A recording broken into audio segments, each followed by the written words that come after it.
नमस्कार। MK defence academy के YouTube channel पर आपका स्वागत है। आज हम आर्मी जीडी के 50 क्वेश्चन हल करेंगे जो कि पीछे पूछे गए हैं और 50 के 50 क्वेश्चन बहुत इम्पोर्टेंट है, आगे भी इनकी पूरी संभावना है। देखिए, पहला जो क्वेश्चन है हमारा वो है कि मणिपुर की राजधानी क्या है। मणिपुर की राजधानी क्या है? तो मणिपुर की जो राजधानी है वो है इम्फॉल। क्या है? इम्फॉल। नेक्स्ट क्वेश्चन है कि मेजर पद किस में होता है। जो मेजर पद होता है वो भारतीय सेना में होता है। किस में होता है? भारतीय सेना में होता है। नेक्स्ट क्वेश्चन है कि पहला विश्व युद्ध कब समाप्त हुआ था। पहला विश्व युद्ध था जो वो हमारा 1914 से लेकर 1918 तक हुआ था। ठीक है, लेकिन इसने ये पूछा कि कब समाप्त हुआ था, तो 1918 में समाप्त हुआ था। 1914 में ये युद्ध शुरू हुआ था। ठीक है। नेक्स्ट क्वेश्चन है कि निम्न में से अलग है। निम्न में से अलग है, तो इसने 4 ऑप्शन दिए हैं। इसमें है पहला मुंबई है, नेक्स्ट पणजी, रंगून, रांची। तो देखो, जो मुंबई है ये महाराष्ट्र की कैपिटल है। किसकी है? महाराष्ट्र की कैपिटल है। पणजी है जो ये गोवा की कैपिटल है। किसकी है? गोवा की है। रांची है जो ये झारखंड की है। किसकी है? झारखंड की है। तो तीनों की तीनों कैपिटल क्या है? हमारे देश से संबंधित है। तो रंगून इसमें क्या है? अलग है, तो इसका आंसर होगा रंगून। नेक्स्ट क्वेश्चन है हमारा कि दूसरा पानीपत का युद्ध कब हुआ था। तो दूसरा पानीपत का जो युद्ध था वो 1556 ईस्वी में हुआ था। कब हुआ था? 1556 ईस्वी में हुआ था। और किस किस के बीच हुआ था ये? एमू और अकबर के बीच हुआ था। एमू और अकबर के बीच हुआ था। नेक्स्ट क्वेश्चन है हमारा कि लौह पुरुष के नाम से कौन प्रसिद्ध है। लौह पुरुष के नाम से सरदार वल्लभ भाई पटेल प्रसिद्ध है। कौन? सरदार पटेल। सरदार पटेल। नेक्स्ट क्वेश्चन हमारा कि पंजाबी भाषा मुख्यतः कहाँ बोली जाती है। तो ये पंजाब के अंदर बोली जाती है। कहाँ? पंजाब के अंदर बोली जाती है। 1764 का युद्ध कौन सा था? 1764 का जो युद्ध था वो बक्सर का युद्ध था। कौन सा था? बक्सर का युद्ध था। 1764 का जो युद्ध था हमारा वो बक्सर का युद्ध था। नेक्स्ट क्वेश्चन है हमारा कि सबसे चमकीला ग्रह कौन सा है। तो सबसे चमकीला ग्रह है जो हमारा वो शुक्र है। कौन सा है? शुक्र है। नेक्स्ट क्वेश्चन है कि तीनों सेनाओं का सर्वोच्च कौन होता है। तो ये राष्ट्रपति होता है। कौन होता है? राष्ट्रपति होता है। ठीक है। नेक्स्ट क्वेश्चन है कि एक सींग वाला गैंडे के लिए प्रसिद्ध है। एक सींग वाले गैंडे के लिए काजीरंगा राष्ट्रीय उद्यान प्रसिद्ध है। ऑप्शन में काजीरंगा दिया गया था, तो इसका आंसर होगा काजीरंगा राष्ट्रीय उद्यान। ये कहाँ पर है भाई? ये असम के अंदर है। कहाँ है? असम के अंदर है। नेक्स्ट क्वेश्चन है कि लंदन किस देश में है। तो लंदन इंग्लैंड के अंदर है। कहाँ है? इंग्लैंड देश के अंदर है। नेक्स्ट क्वेश्चन है जो हमारा वो है कि सारे जहाँ से अच्छा, सारे जहाँ से अच्छा हिंदुस्तान हमारा गीत किसने लिखा था। तो इस गीत के जो रचयिता थे वो मोहम्मद इकबाल थे। कौन थे? मोहम्मद इकबाल। मोहम्मद इकबाल थे। नेक्स्ट क्वेश्चन है हमारा कि वंदे मातरम के रचयिता कौन है। वंदे मातरम के रचयिता थे बंकिम चंद्र चटर्जी। कौन थे? बंकिम चंद्र चटर्जी। वंदे मातरम के रचयिता थे बंकिम चंद्र चटर्जी। नेक्स्ट क्वेश्चन है हमारा कि भारत रत्न पाने वाले एकमात्र खिलाड़ी है। कौन है ये? सचिन तेंदुलकर। कौन? सचिन तेंदुलकर। नेक्स्ट क्वेश्चन है कि 10 मई 1857 का स्वतंत्रता संग्राम कहाँ हुआ। तो 10 मई 1857 का स्वतंत्रता संग्राम मेरठ में हुआ था। कहाँ हुआ था? मेरठ में। जो 1857 की क्रांति थी इसकी शुरुआत मेरठ से हुई थी। बैरकपुर छावनी में मंगल पांडे नामक सैनिक ने इसकी शुरुआत की थी। नेक्स्ट क्वेश्चन है कि मानव हृदय में कितने कक्ष होते हैं? तो मानव हृदय में 4 कक्ष होते हैं। कितने कक्ष होते हैं? 4 कक्ष होते हैं। नेक्स्ट क्वेश्चन है कि विटामिन बी का नाम है। विटामिन बी का जो नाम है वो थायमीन है। क्या है? थायमीन। विटामिन बी का नाम है थायमीन। नेक्स्ट है तारे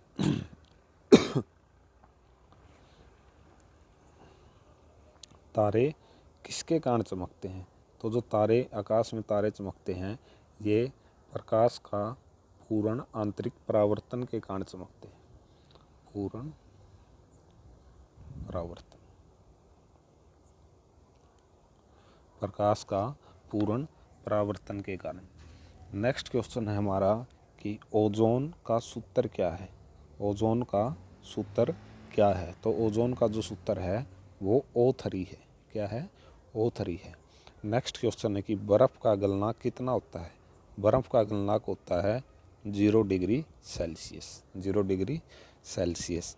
नेक्स्ट क्वेश्चन है बैरी बैरी रोग किस विटामिन की कमी से होता है? बैरी बैरी रोग है जो विटामिन बी की कमी से होता है और विटामिन बी का नाम क्या था? थायमीन था। क्या था? थायमीन था। नेक्स्ट क्वेश्चन हमारा कि पेनिसिलिन है एक, पेनिसिलिन है जो वो एक एंटीबायोटिक है। क्या है? एंटीबायोटिक है। एंटीबायोटिक है। ठीक है। नेक्स्ट क्वेश्चन है हमारा कि जनरेटर क्या उत्पन्न करता है? जनरेटर है जो वो विद्युत उत्पन्न करता है। क्या उत्पन्न करता है? विद्युत उत्पन्न करता है। नेक्स्ट क्वेश्चन है कि लोहे की कमी से होने वाला रोग है। लोहे की कमी से होने वाला रोग एनीमिया है। कौन सा है? एनीमिया है। नेक्स्ट क्वेश्चन है कि मानव में गुणसूत्रों की संख्या कितनी होती है? तो मानव में गुणसूत्रों की संख्या 46 होती है। 46 भी हो सकता है या फिर 23 जोड़े भी बोल सकते हैं। क्या बोल सकते हैं? 23 जोड़े भी बोल सकते। नेक्स्ट क्वेश्चन है कि बल की इकाई है। बल की जो इकाई है वो है न्यूटन। बल की इकाई है जो वो क्या है? न्यूटन है। न्यूटन प्रति मीटर। नेक्स्ट क्वेश्चन है कि इंसुलिन की कमी से होने वाला रोग है। इंसुलिन की कमी से होने वाला रोग है मधुमेह। कौन सा है? मधुमेह है। नेक्स्ट क्वेश्चन हमारा कि प्रकाश एक रूप है। प्रकाश एक रूप है ऊर्जा का। किसका? ऊर्जा का। ठीक है। नेक्स्ट क्वेश्चन है कि हवा में ऑक्सीजन का प्रतिशत है। तो हवा में ऑक्सीजन का प्रतिशत है 21%। कितना है? 21%। नेक्स्ट क्वेश्चन है जो हमारा मैथ का है। पहला जो क्वेश्चन है ये है √9 डिवाइड बाई √16। तो √9 क्या होगा? 3 होगा और 16 क्या होगा? 4 होगा। तो इसका आंसर होगा 3/4 यानी कि 3/4 होगा। नेक्स्ट क्वेश्चन है 10x + y और ब्रैकेट के बाहर है 4 यानी कि 4 इसके गुणा में है तो इसको हल करना था। तो इसके ऑप्शन में भी था ये आंसर क्या था कि इस 4 के अंदर आप मल्टीप्लाई करेंगे तो 40x जमा में 4y। तो राइट आंसर यही होगा कि 40x + 4y। नेक्स्ट क्वेश्चन है हमारा कि ए किसी काम को 10 दिन में करता है, बी उसी काम को 15 दिन में करे तो दोनों मिलकर उसी काम को कितने दिनों में करेंगे? तो ये क्वेश्चन बार बार रिपीट होता है। वैसे भी याद रखना इसका आंसर होता है 6। कैसे होता देखो, ए है, एक है बी। ए काम को करता है 10 दिन में और बी करता है 15 दिन में, क्योंकि ये अलग अलग 10 और 15 दिन में काम करते हैं। तो ये पूछा गया कि अगर ये दोनों मिलकर उसी काम को करें तो कितने दिन लेंगे? तो देखिए हमें इस तरह के क्वेश्चन में पहले कुल काम मानना होता है। कुल काम क्या होता है? इन दोनों का एलसीएम होता है। दोनों का एलसीएम कितना है? 10। अब ये मान के चलना कि जो ए है 10 दिन में 30 काम करेगा तो प्रत्येक दिन वो 3 काम करेगा। बी अकेला 15 दिन में 30 काम करेगा तो प्रत्येक दिन वो 2 काम करेगा। तो ए अकेला 3 कार्य करता है, बी अकेला 2 कार्य करता है, तो दोनों मिलकर एक दिन में कितने काम करेंगे? 5 काम करेंगे। कितने काम करेंगे? 5 काम करेंगे। और करने कितने हैं? 30 काम। तो 30 काम करने हैं, तो इसमें ये 6 दिन का समय लेंगे। ठीक है। इसका एक और तरीका है, देखो इसने बोला कि ए किसी काम को 10 दिन में करता है, बी उसी काम को 15 दिन में करे, तो उसी काम को करने में कितने दिन लगेंगे? दोनों को मिलकर। तो आपको क्या करना है? ऊपर लिखना है 10 गुणा 15, 10 गुणा 15, और नीचे दोनों का जोड़ करके लिखना है 25। देखिए 5 दूनी 10 होता है, 5 से 5 पे होगा, 5 दिए 15 होगा। 3 की और 2 की मल्टीप्लाई करेंगे तो आंसर होगा 6 डेज, यानी कि 6 दिन। नेक्स्ट क्वेश्चन है हमारा कि सिंपल इंटरेस्ट यानी कि साधारण ब्याज का सूत्र क्या है? तो साधारण ब्याज का जो सूत्र होता है P into R into T upon 100 होता है। P इसमें क्या होता है? मूलधन होता है, यानी कि मूलधन गुणा में दर गुणा में समय यानी कि टाइम होता है अपॉन 100। बिल्कुल सिंपल क्वेश्चन था। नेक्स्ट क्वेश्चन है हमारा 25% की हानि होने पर किसी वस्तु का विक्रय मूल्य 150 रुपये है। यानी कि 25% की हानि पर कोई वस्तु बेची गई है, और कितने रुपए में बेची गई है? 150 रुपये में बेची गई है। तो क्रय मूल्य बताना था। क्रय मूल्य क्या होता है? वस्तु का खरीदा हुआ मूल्य। देखिए 25% की हानि हुई है, तो इसका मतलब है कि वस्तु को 75% में क्या किया है? सेल किया, यानी कि बेचा गया। और बेचा कितने का है? 150 का। 75% की वैल्यू है 150, तो 1% की वैल्यू होगी 2। कितनी होगी? 2। इसने हमसे पूछा कि क्रय मूल्य क्या होगा? क्रय मूल्य हमेशा 100% होता है। कितना होता है? 100% होता है। यदि 1% की वैल्यू 2 है, तो 100% की वैल्यू कितनी होगी? 200 होगी। तो इसका आंसर क्या होगा? 200 रुपये होगा। वस्तु 200 रुपये में खरीदी गई थी। नेक्स्ट क्वेश्चन है हमारा कि 13,000 रुपये पर 2% की दर से 1 साल बाद राशि क्या होगी? सबसे पहले आपको राशि समझने की। राशि क्या होती है? राशि होती है मूलधन जमा में ब्याज। मूलधन जमा में ब्याज। ब्याज साधारण ब्याज भी हो सकता है और चक्रवृद्धि ब्याज भी हो सकता है। तो इसमें मूलधन कितना है? 13,000 रुपये, और ब्याज हमें ज्ञात करना है। तो देखिए 13,000 मूलधन है, 2% दर है, 1 वर्ष समय है, तो इसका हम साधारण ब्याज यानी कि सिंपल इंटरेस्ट ज्ञात करेंगे। तो क्या होगा? मूलधन 13,000 गुणा में दर है 2, समय है 1 अपॉन 100। 2 जीरो से 2 जीरो कैंसिल होगी। 130 की और 2 की गुणा करेंगे तो कितना होगा? 260 होगा। तो हमारा इसमें क्या था? मूलधन हमारा 13,000 रुपये था, और ब्याज कितना है हमारा? 260 आया है। तो हमारा इसमें आंसर कितना होगा? 13,260 होगा। 13,260 हमारा क्या होगा? राशि होगी, यानी कि मिश्र धन होगा। क्या होगा? मिश्र धन होगा। नेक्स्ट क्वेश्चन हमारा कि 453 गुणा में 999 जमा में 453। इस तरह के क्वेश्चन कई बार पूछे जाते। देखो कैसे करना है। 453 को हम एज इट इज़ लिखेंगे। 453 गुणा में, यानी कि ब्रैकेट लगाता हूँ मैं, 999 को लिखता हूँ मैं 1000 घटा 1, और बार क्या है? प्लस 453। ठीक है। इस 453 की अंदर मल्टीप्लाई कराएंगे तो क्या होगा?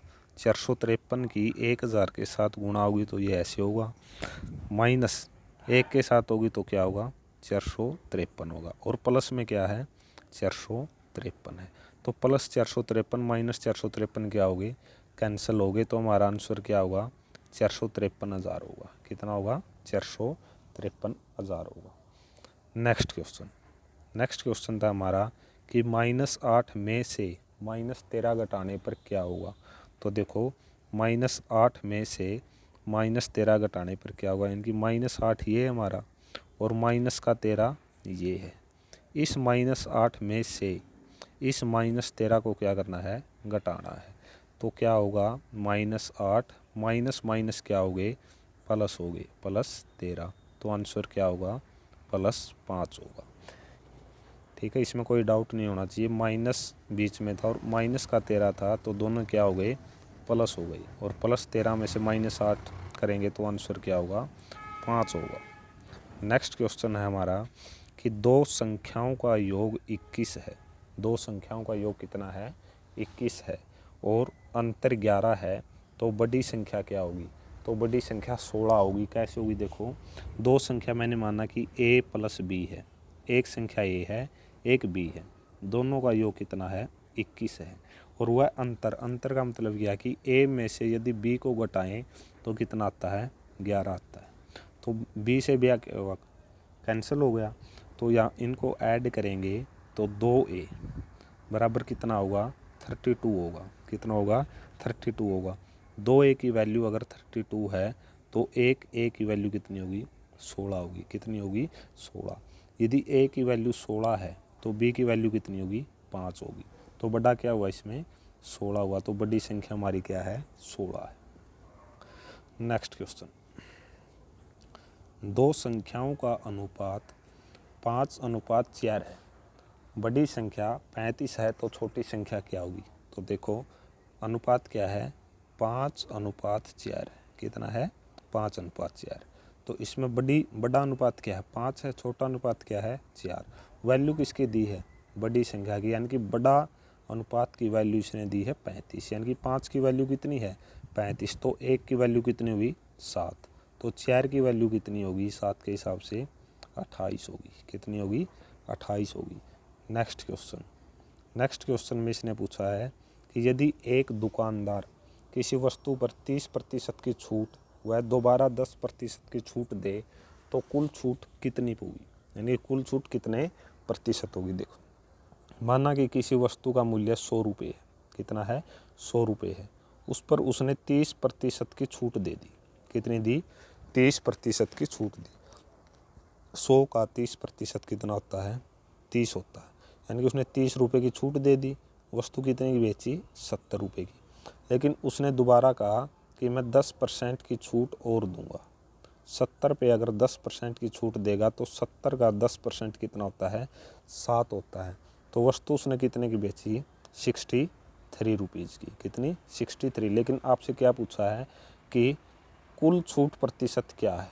कुल छूट प्रतिशत यानी छूट कितनी हुई है? 30 और 7 37 की छूट हुई है। किस पे हुई है? 100 पे हुई। तो इसलिए 37% होगा। इसका आंसर क्या होगा? 37% होगा। नेक्स्ट क्वेश्चन है जो वो है कि 4 आदमी एक दिन में 40 मीटर दीवार बनाते हैं। 4 आदमी यानी कि चेयरमैन एक दिन में 40 मीटर की दीवार बनाते हैं। तो इसने पूछा कि 4 आदमी एक सप्ताह में कितनी लंबी दीवार बनाएंगे? व्यक्ति कितने हैं? 4 ही है। पहले भी कितने थे? 4। तो इनकी हमें कोई ज़रूरत नहीं है। हम सीधे भी कह सकते हैं कि एक दिन में 40 मीटर की लंबी दीवार बनती है। तो 7 दिन में कितनी होगी भाई? 40 गुणा में 7 होगी, यानी कि 280 मीटर होगी। कितनी होगी? 280 मीटर होगी। नेक्स्ट क्वेश्चन है हमारा कि 1200 का 25% का 5% क्या होगा? तो देखो, 1200 है, इसका 25%, 25% को आप 1/4 भी लिख सकते हो, या फिर 25% है तो 25/100 भी लिख सकते हो। ठीक है, तो 2 जीरो से 2 जीरो क्या हुई? कैंसिल हुई। 12 पंजे 60, ऐसल 6, 12 दूनी 24 और 6 30। यानी कि 1200 का 25% कितना हुआ? 300। लेकिन इसने क्या पूछा है कि जो 1200 का 25% होगा कितना है? 300, उसका 5% कितना होगा? तो 5% कितना होगा? 5 दिए 15 होगा। कितना होगा? 15 होगा। नेक्स्ट क्वेश्चन हमारा कि 1 फुट में कितने इंच होते हैं? तो 12 होते हैं। कितने होते हैं? 12 होते हैं। नेक्स्ट क्वेश्चन है कि 30 संतरे और 75 सेबों का मूल्य 510 रुपये है। 30 सेब और 30 संतरे और 75 सेब का मूल्य 510 रुपये है। तो एक सेब का मूल्य यदि 2 रुपये है तो एक संतरे का मूल्य कितना हुआ? देखिएगा, एक सेब का मूल्य कितना है? 2 रुपये। तो 75 सेब का मूल्य कितना हो जाएगा? 150 रुपये। और कुल मूल्य कितना था दोनों का? 510 रुपये। 510 में से 150 को यदि माइनस करेंगे तो जो वैल्यू बचेगी वो किसकी बचेगी? 30 संतरों की बचेगी। तो इसमें से हम अगर इसको माइनस करें तो ये बचेगा 360, कितना बचेगा 360। 360 है जो किसकी वैल्यू है 30 की वैल्यू, यानी कि 30 संतरों का मूल्य है वो 360 है। तो एक की वैल्यू कितनी होगी 12 होगी। एक संतरे का मूल्य कितना होगा 12 रुपये होगा। ठीक है। नेक्स्ट क्वेश्चन है जो हमारा वो है रीजनिंग का। क्या बोला गया है कि ZAYB XCWDVE। तो देखो इसमें क्या हो रहा है ABCDE, तो यहाँ पर क्या होगा F होगा। क्या होगा F होगा। यहाँ देखो VWXYZ, तो V से पहले क्या आता है W आता, तो इसका आंसर होगा WF। नेक्स्ट क्वेश्चन है कि Z यदि 169 के बराबर है, X बराबर है 144 के, P बराबर है 64, तो T किसके बराबर होगा। तो देखिए इसमें Z किस नंबर पे होता है 26 नंबर पे होता है। तो 26 का इसने हाफ किया, कितना हो गया 13, और 13 का स्क्वायर कितना होता है 169 होता है। दोबारा देखो Z इंग्लिश में 26 नंबर पे होता है, और 26 को इसने 2 से भाग किया तो कितना आया 13, और 13 का स्क्वायर किया 169। X है जो वो कितने नंबर पे आता है 24 नंबर पे, 24 को 2 से भाग किया कितना आया 12, और 12 का स्क्वायर क्या होता है 144 होता है। इसी तरह P है जो P 16 नंबर पे आता है, 16 का हाफ किया कितना आया 8, और 8 का स्क्वायर कितना होता है 64 होता है। तो इसी तरह आपको देखना था कि T कितने नंबर पे है।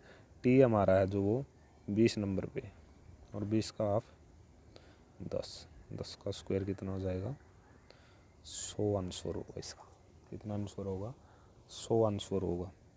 नेक्स्ट क्वेश्चन है हमारा कि एक व्यक्ति एक पंक्ति में दाएं से 14वें व बाएं से 7वां है, तो पंक्ति में कुल व्यक्तियों की संख्या क्या है। देखिए एक पंक्ति है ये, ठीक है। तो एक व्यक्ति है जो यहाँ दाएं से इस साइड से 14वें नंबर पे, कौन से नंबर पे है 14वें, और बाएं से है जो वो 7वें नंबर पे, कितने नंबर पे है 7वें नंबर पे। अगर पंक्ति का कोई क्वेश्चन आता तो उसमें क्या करना होता है दाएं व बाएं दोनों को जोड़ दिया जाता है, 7 व 14 कितना हो गया 21। 21 में से 1 माइनस करेंगे तो कितना आया 20। पंक्ति में कुल कितने हैं 20 व्यक्ति हैं।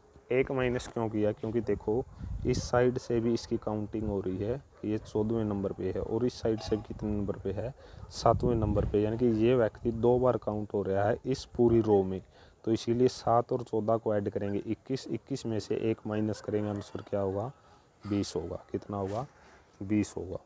नेक्स्ट क्वेश्चन हमारा कि एक तस्वीर की ओर इशारा करते हुए एक व्यक्ति ने कहा कि ये महिला मेरी माँ के पोते की पत्नी है, तो उस महिला का उस व्यक्ति से क्या संबंध है। तो देखो एक व्यक्ति ने कहा कि ये महिला मेरी माँ के पोते, मेरी माँ है जो उसका पोता कौन हुआ मेरा बेटा हुआ, कौन हुआ बेटा हुआ, और बेटे की पत्नी, बेटी की पत्नी को क्या हुई पुत्र वधू हुई, क्या हुई मेरी पुत्र वधू हुई। उसने पूछा कि महिला का उस व्यक्ति से, यानी कि इस पुत्र वधू का मेरे से क्या संबंध है ससुर का, इसका ससुर का।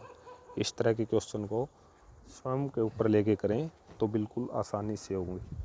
नेक्स्ट क्वेश्चन है हमारा कि भिन्न बताएं 1, 8, 9, 27, 64, 125। देखिए इसमें क्या है, 1 है जो 1 का क्यूब है वो 1 होता है, 2 का जो क्यूब होता है वो 8 होता है, 3 का क्यूब 27 होता है, 4 का क्यूब 64 होता है, और 5 का क्यूब 125 होता है। लेकिन बीच में क्या बचा 9 बचा। 9 क्या होता है 9 3 का स्क्वायर होता है, बाकी क्या है सभी क्यूब है। तो इसका आंसर क्या है 9 आंसर होगा। तो ये थे हमारे 50 क्वेश्चन। इसी तरह नेक्स्ट पेपर और नेक्स्ट वीडियो देखने के लिए हमारे चैनल को सब्सक्राइब करें, लाइक करें। जल्द ही नेक्स्ट क्लास भी आपके सामने हाजिर होगी। Thank you.